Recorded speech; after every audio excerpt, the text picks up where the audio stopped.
We're now really lucky to have another fantastically brilliant, wonderful speaker. We have Sheila Jeffries. She's from the UK.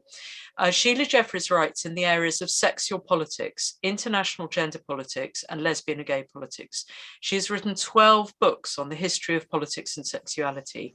Originally from the UK, Sheila moved to Melbourne in Australia in 1991 to take up a position at the University of Melbourne. She retired back to the UK in 2015. Sheila has been actively involved in feminist and lesbian feminist politics, particularly around the issue of sexual violence since 1973. She's a director of Women's Declaration International and co-author of the Declaration on Women's Sex-Based Rights. And today, Sheila Jeffries will talk to us on nappy fetishism. So thank you so much, Sheila, and over to you. Nappy fetishism, which has got many different names, is a sexual practice in which men imitate female babies. It's one of the topics that feature in my new book, Penile Imperialism, the Male Sex Right and Women's Subordination. That's the title and the cover of the new book. And the cover represents snot from the nose, semen and sick. I thought that those three things sort of combined very well because it was hard to know, what to do. I didn't want to do a skyscraper or something to represent penile imperialism. I'll be talking about the book more at the beginning of October when the book actually comes out in the Radical Feminist Perspective series. I wrote the book in order to show where the men's transvestite rights movement came from. That's the movement about what's called supposedly gender identity. I wanted to fit it into the history of men's campaigns for their sexual rights, which has led to the normalization and protection of an expanding variety of what used to be called sexual perversions and are now more politely called paraphilias. Men's transvestite behavior is one of these. Now, I have written 2 books about the so-called sexual revolutions of the 20th century in the 1920s and the 1960s and 70s, which have been hailed as marvelous advances in women's right to sexual pleasure. I have pointed out that these supposed revolutions, in fact, promoted and protected the male sex right to assured access to the use and abuse of women through the normalization of pornography and prostitution, for instance. Since the so-called sexual revolution of the 1960s, male sexual rights activists have campaigned to normalize a range of the perversions or paraphilias.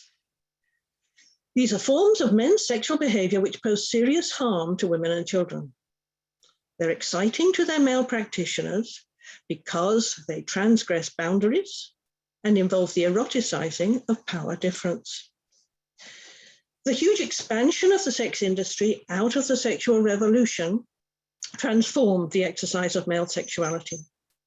Men's hobbies, the leisures they pursued in the spare time they had, because women did all the work in the home and brought up children with barely time to relax with a cup of tea, all of those hobbies fell away.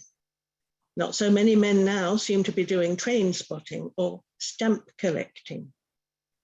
Rather, pornography, strip, and prostitution provided a much more exciting diversion and potentially kept them in a state of orgasmic delight for hours in the day. Constantly having their sexual fantasies reshaped by the expanding smorgasbord of delights that the industry laid before them. Porn both served the development of men's sexual perversions and it served to create them. In the book, I explain that the first perversion to be campaigned for was men's right to sexually use children, often called pedophilia, which is a euphemism for the desire to rape children. This was followed by the promotion of sadomasochism by gay men in particular, as part of their sexual rights agenda. I don't see lesbian and gay rights as problematic, of course. Adult egalitarian sexual practice, which hurts no one, cannot be seen as a problem. And of course, I am a lesbian. But rather, the gay and lesbian rights are the right to choose sexual and love partners of the same adult sex.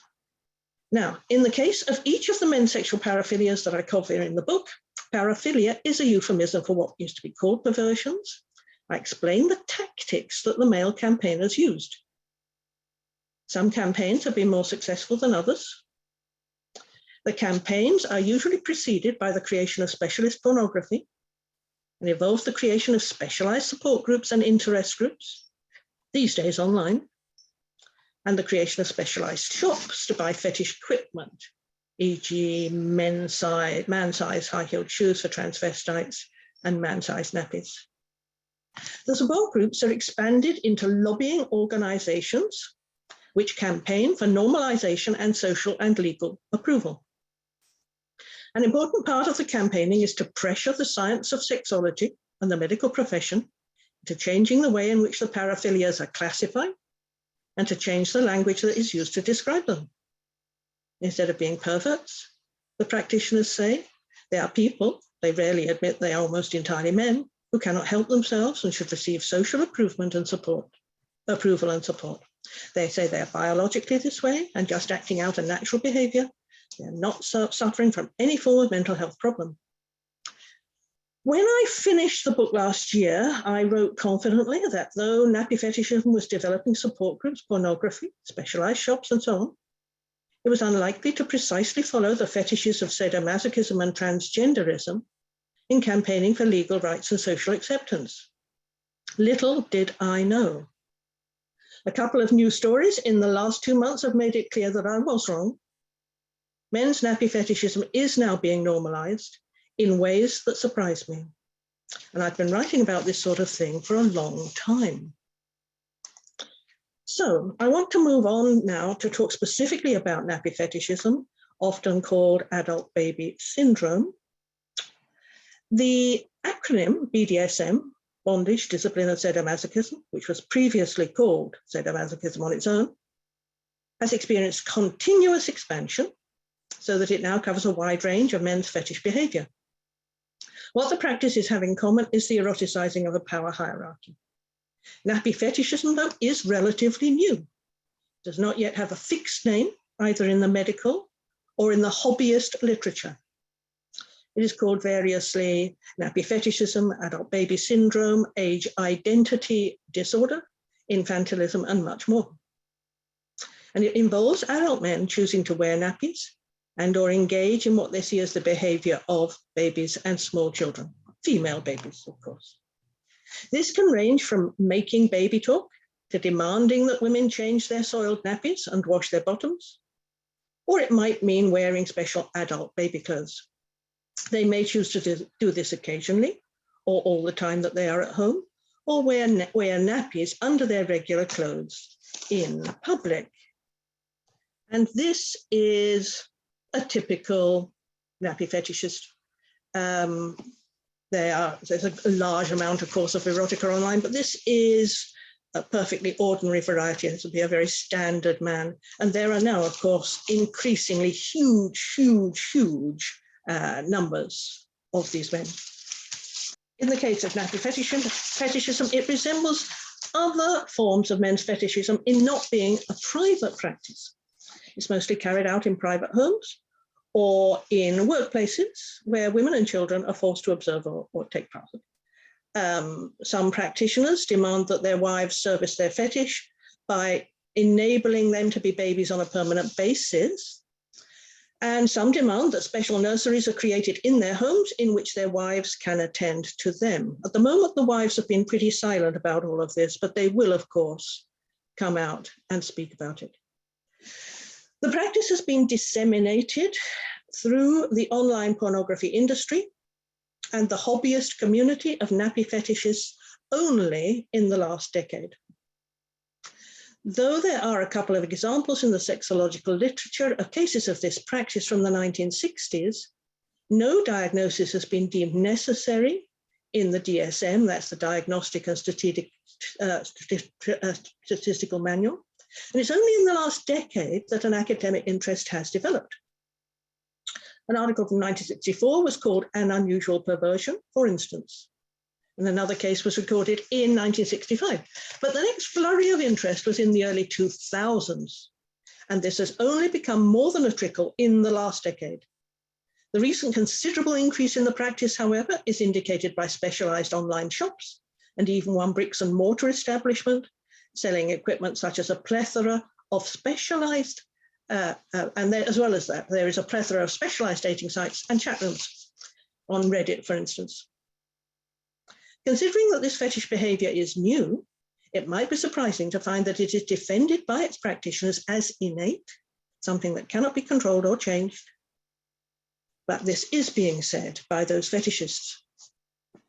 Nappy fetishism is very relevant to our struggle against men's practice of woman face, because it is common for men who have one paraphilia to have a number of others. Men who engage in apatemnophilia, for instance, i.e. trying to get a limb or limbs amputated, or who pretend to have a disability by using a wheelchair, are all practiced for their sexual excitements.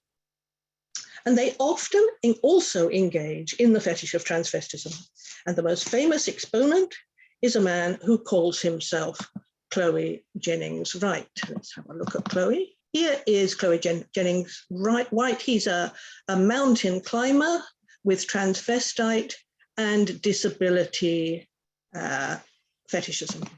I'm afraid I do often use him as an example because he is a very good example. Now, another fetishism commonly to be found with transvestites is nappy fetishism. As we shall see, nappy fetishists fantasize about being female babies, never males. And in this way, they double up the masochistic rewards by doubling the disadvantage they're acting out, which is both femaleness and childhood. So those are both things low in the hierarchy of power. So it's particularly exciting to do both of them together. Now, to see what the men get excited by, what it's all about for them, I always look at their pornography. And nappy fetishist pornography provides a very useful guide for the motivations and excitements of the men who engage in the practice. Written pornography directed at men who are excited by pretending to be female babies in nappies is well represented on Amazon. I did not watch, for my book, any of the video pornography in order to write about men's sexual practices, because having to watch it would be distressing to me and would constitute my being harmed by men's abusive behavior. Fortunately, there's a great deal of information available from novellas that are promoted online. It's not even usually necessary to read the materials because the titles, excerpts, and illustrations are so informative. It is immediately clear when you look at these that nappy fetishism is a paraphilia which is closely linked to transvestism, because the material largely consists of men imitating female children who wear nappies. A sample of titles can give a general overview of the field.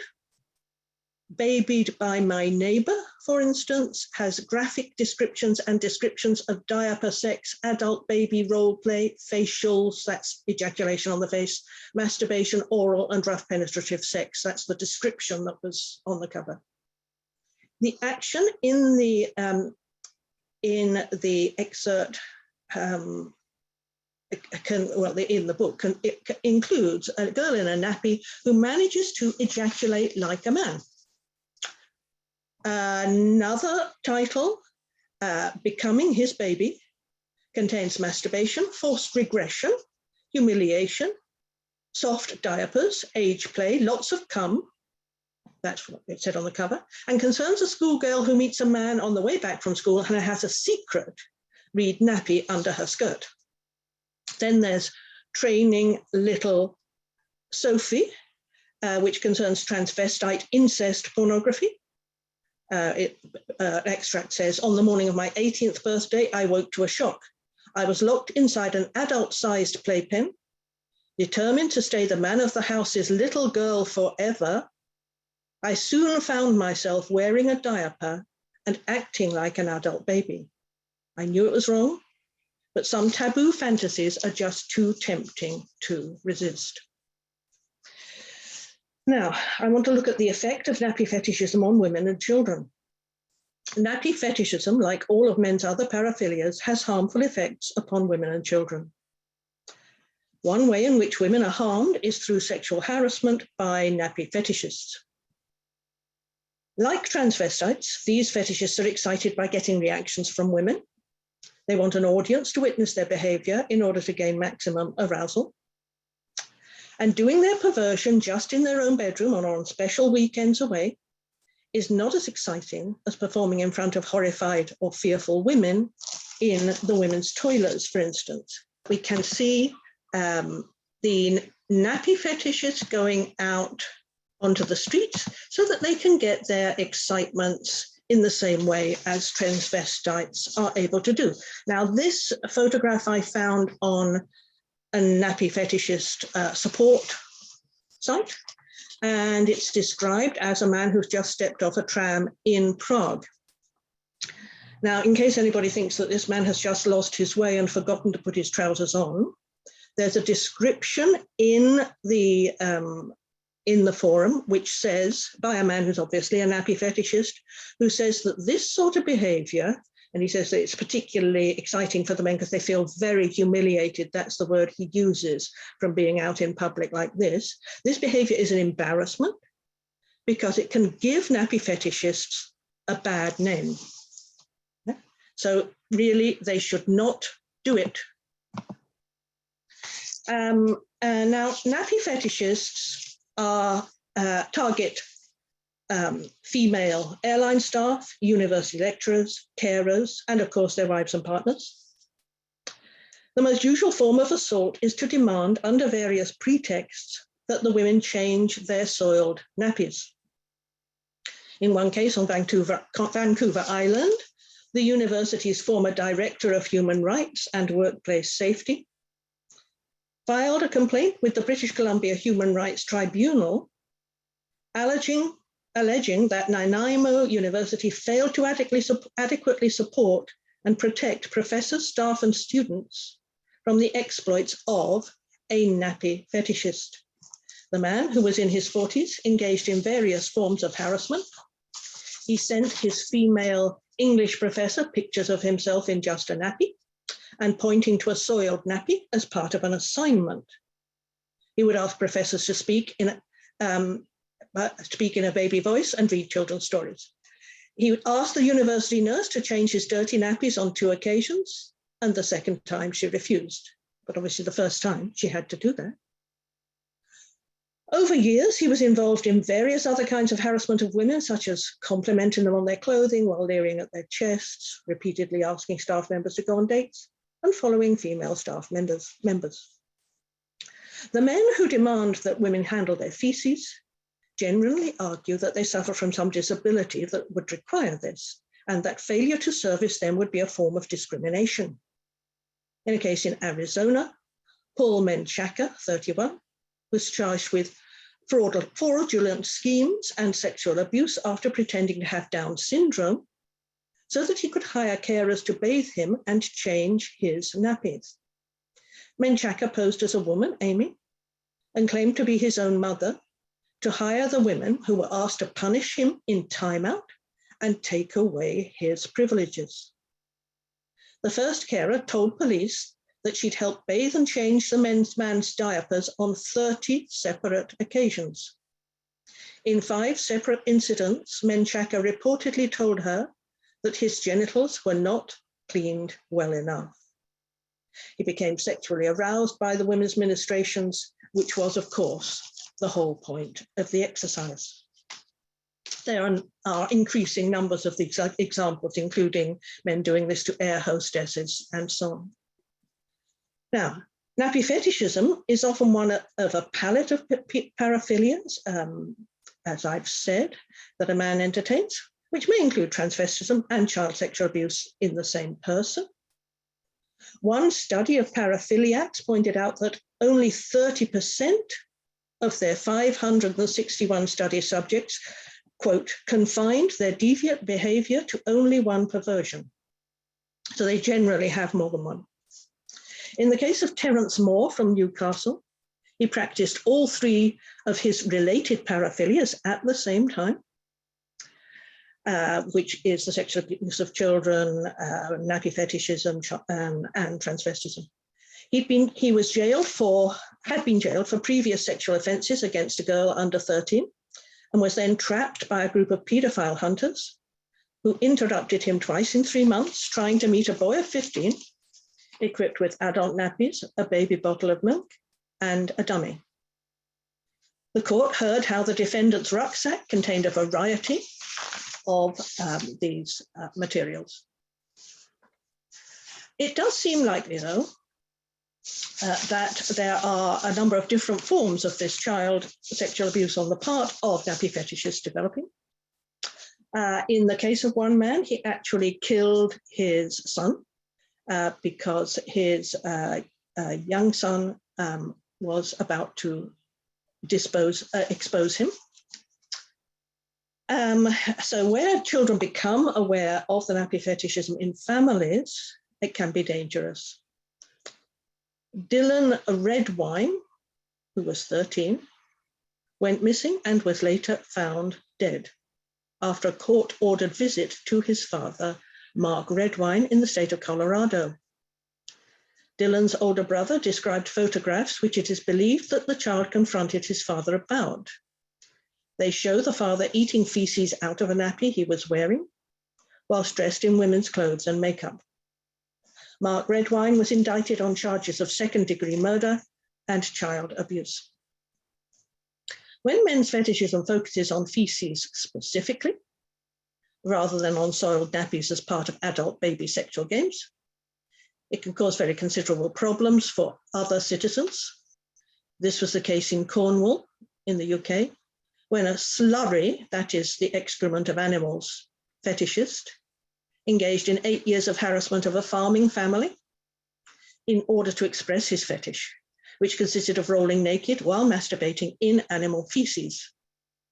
The Daily Telegraph writes that a man with a slurry fetish has been jailed for 5 years after threatening to kill a family who tried to stop him rolling naked in cow packs on their farm. He also set fire to parts of the farm and killed a calf. Now, services are developing as an industry to service the nappy fetishes becomes big online and sometimes in bricks and mortar. In the pornography marketplace, services and resources have been created. There's various profitable niches developing, one of which is advice and support literature for practitioners. These are men writing the stuff themselves.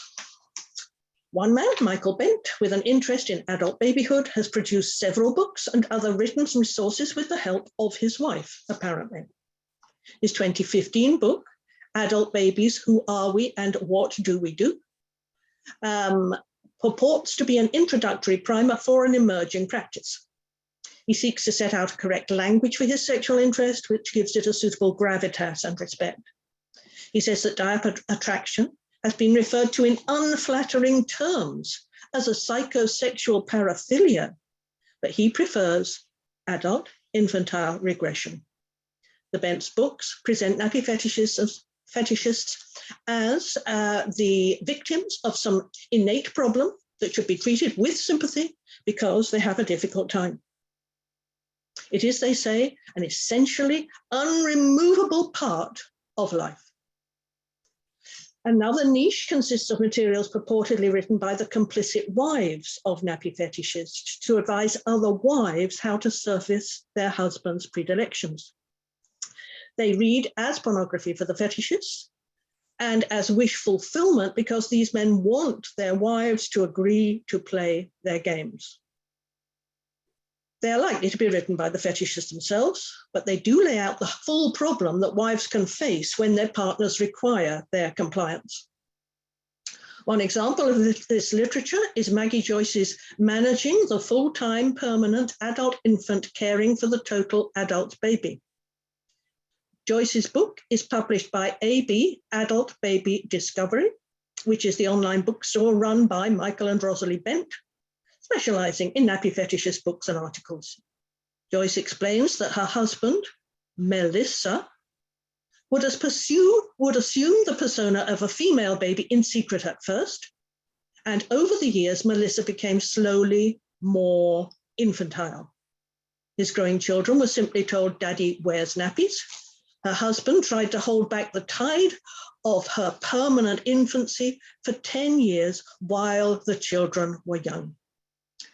Joyce was required to service the fetish, and this became more onerous after the children were grown, when her husband was freer to pursue his hobby. This caused friction. The arguments came more frequently, she says, and dirty nappies were the point at which we clashed most. They were deliberate, and she didn't even deny it.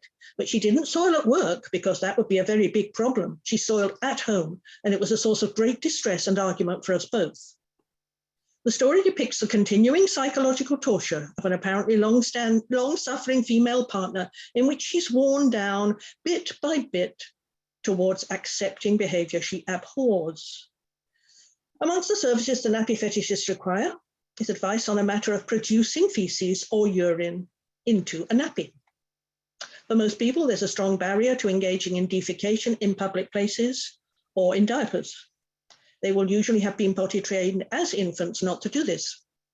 To satisfy the sexual fetish, they have to reverse their potty training. The interest groups that the fetishists create on Reddit, for instance, offer advice on this important topic. The sort of questions to which they provide answers include, and this is just taken from one site, what would happen if you always use diapers and never a toilet? I can't soil my diaper. I am working at a job with no bathroom access and I haven't pooped for weeks. My bowel is probably full. How can I train myself to poop in diapers instead of a toilet? What is the fastest way to become diaper dependent? How can I unpotty train myself? I am 23, almost 24, and want to wear diapers. Nappy fetishism is developing exponentially now as an industry. It's an interview with a man seen as a leader in the industry, describes a huge expansion, which is very good for all the products he makes. And luckily I have a picture of him. And I think he is the one on the left here. This is his friend who's actually wearing the nappy at this time. This man, the man on the left, has many, many factories producing nappies. He's expanding all the time. And he and his friend go to nappy fetishist conventions, and they do photography at the conventions, which is why he has the photographic equipment. So it is very profitable for sex capitalism. Now, let's just think about, maybe these men have a mental health problem and might seek to get support from the mental health profession. Unfortunately, though, adult babies do not offer fertile ground for the psychiatrists who are becoming interested in them, because they enjoy their sexual activities and they show little interest in being cured. In an interesting piece from 2003, two psychiatrists grapple with the emerging practice of adult babyhood. The woman psychiatrist said she was disappointed by the absence of any literature about working with this type of patient. She explains that there are subcultures related to the paraphilias and so on. She says sometimes they may request treatment and appear as a baby for the purpose of what in this case is clearly sexual harassment. The man had no interest in being treated, but he demanded a woman psychiatrist and said his last woman psychiatrist was mean to him. He then spoke in a soft, childlike voice, dressed as a child in Winnie the Pooh clothing, proceeded to lie on the couch sucking a bottle, and stared provocatively at the psychiatrist. At the therapy interview, he explained that wearing diapers was a kind of sexual thing, that he masturbated while wearing diapers several times a day, and urinated and defecated into his diapers using 5 per day. He asked for a prescription for diapers so that he could buy them more cheaply. The psychiatrist felt sexually harassed. She said, there was something vaguely uncomfortable about it, a cross between being regarded as a sexual object and as a longed-for mother. The patient did not return to the psychiatrist, but wanted the opportunity for sexual excitement with other women, so asked on the phone for referral to a baby clinic. For example, he asked that I admit him to a nursery at a nearby children's hospital or see him in the child psychiatry clinic. Because I felt that this ongoing desire interfered with the therapy, I spent time explaining that it was not possible for me to admit him to places such as these because he was not actually a baby. Alongside teachers and social workers, female psychiatrists form another constituency of professionals who can be induced or deceived into surfacing the sex right of nappy fetishists. Now, since I wrote the book, as I say, a couple of cases have come to my attention which show that nappy fetishism is really becoming a very serious problem in a very similar way to that of some of the other fetishistic practices. A problem that sadomasochists, for instance, and I write about this in the book, seek to overcome is the fact that courts may not consider them fit parents for their children, particularly if they engage in the practice in their home, as most will, and these parents may have problems in getting custody for their children. There is a lobby group, the Sex Industry Organization in the US, which represents their interests. It's called the National Coalition for Sexual Freedom.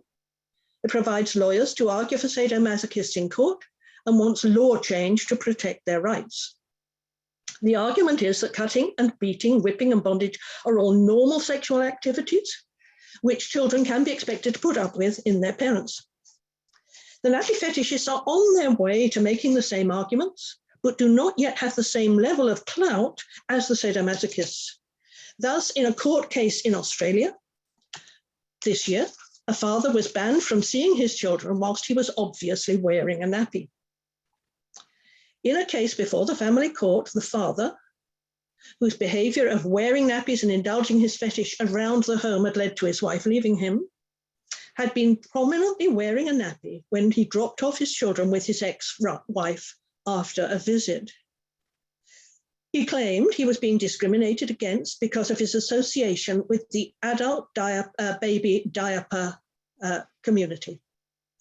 And he says he feels for and has always respected other minority identities who have been persecuted or treated differently just for being who they are. So you can see how this is developing, saying that this is innate, this is something they can't help, they need the right to engage in this practice, and so on. He's going to take his case to the High Court on the grounds that he is being discriminated against.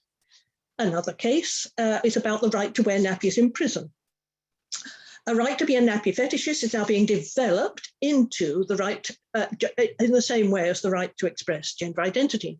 In a recent Scottish case, again just I think last month, a man born Daniel Eastwood, who now identifies as a woman called Sophie, has demanded nappies in jail to service his nappy fetish. He's a murderer who killed his male cellmate and was jailed for life in 2004.